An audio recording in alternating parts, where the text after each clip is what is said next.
Hello guys, welcome back to Rayaras vlog. நம்ம இன்றைக்கி இந்த குக்கிங் vlogல என்ன பார்க்க போகிறோம் அப்படின்னா, பொரிச்ச கோழி தொக்கு தான் பார்க்க போகிறோம். இது வந்து ரைஸுக்கு, இட்லி, தோசை, சப்பாத்தி இதுக்கெல்லாமே சூப்பராக இருக்கும். இதை கண்டிப்பாக மிஸ் பண்ணாமல் எல்லோரும் பாருங்கள். அண்ட் இந்த வீடியோ உங்களுக்கு பிடிச்சிருந்தா ஒரு லைக் பட்டன் தட்டி விட்டுருங்க. மறக்காமல் ராயரா vlog சப்ஸ்கிரைப் பண்ணிக்கோங்க. வாங்க வீடியோக்குள்ளே போய் பார்த்துடலாம். ஃபர்ஸ்ட்டு அதுக்கு சில திங்ஸ் நம்ம அரைக்க வேண்டியிருக்கோம். இது வந்து அரைச்சி போட்டோம் அப்படின்னா செம்ம டேஸ்ட்டாக இருக்கும். அது என்னென்ன திங்ஸ்லாம் நான் இந்த பிளேட்டில் எடுத்திருக்கேன்: கொத்தமல்லி, கருவேப்பிலை, சோம்பு, பூண்டு, இஞ்சி, வரமிளகா, சின்ன வெங்காயம். இதுதான் இதுக்கு வந்து தேவையான பொருட்கள் அரைக்க வேண்டியது. ஃபஸ்ட்டு நான் வந்து வத்தல், கொத்தமல்லி, சோம்பு, பூண்டு, இஞ்சி, வெங்காயம், சின்ன வெங்காயம் எடுத்துக்கோங்க, டேஸ்ட்டு சூப்பராக இருக்கும். கருவேப்பிலை. இதை வந்து லைட்டாக நம்ம தண்ணி ஊற்றிட்டு இந்த மாதிரி பதத்துக்கு நம்ம அரைச்சி தனியாக வச்சுக்கலாம்.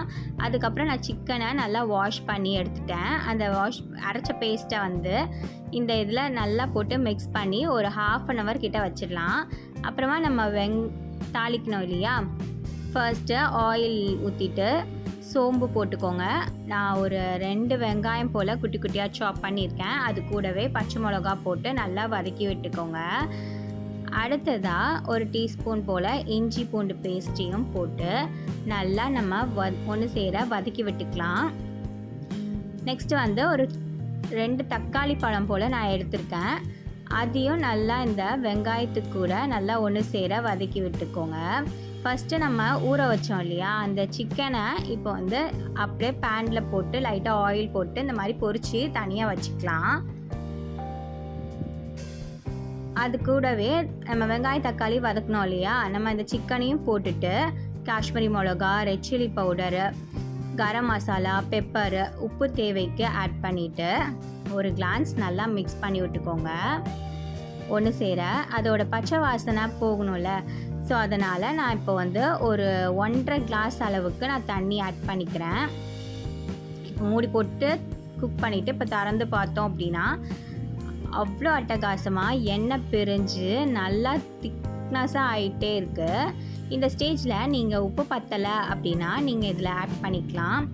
இந்த கோழி தொக்கு வந்து பரோட்டாக்கு, நான்கு, பூரி, சப்பாத்தி இதுக்கு எல்லாத்துக்குமே செம்மையாக இருக்கும். அண்ட் எஸ்பெஷலி தோசை, இட்லி செம்ம டேஸ்ட்டாக இருக்கும். இதை கண்டிப்பாக மிஸ் பண்ணாமல் ட்ரை பண்ணி பாருங்கள். லாஸ்ட்டாக நம்ம ஒரு கோரியாண்டர் தூவி ஒரு கிளான்ஸ் நம்ம மிக்ஸ் பண்ணி விட்டோம் அப்படின்னா அட்டகாசமான பொரிச்ச கோழி தொக்கு சூப்பராக ரெடி ஆகிடும். என்னோடய vlog-ஐ நீங்கள் இப்போ தான் ஃபஸ்ட் டைம் பார்க்குறீங்க அப்படின்னா சப்ஸ்கிரைப் பட்டனை ப்ரெஸ் பண்ணிக்கோங்க. அப்போ தான் என்னோடய வீடியோஸை மிஸ் பண்ணாமல் பார்ப்பீங்க. இதோட இந்த vlog முடியுது. தேங்க்ஸ்.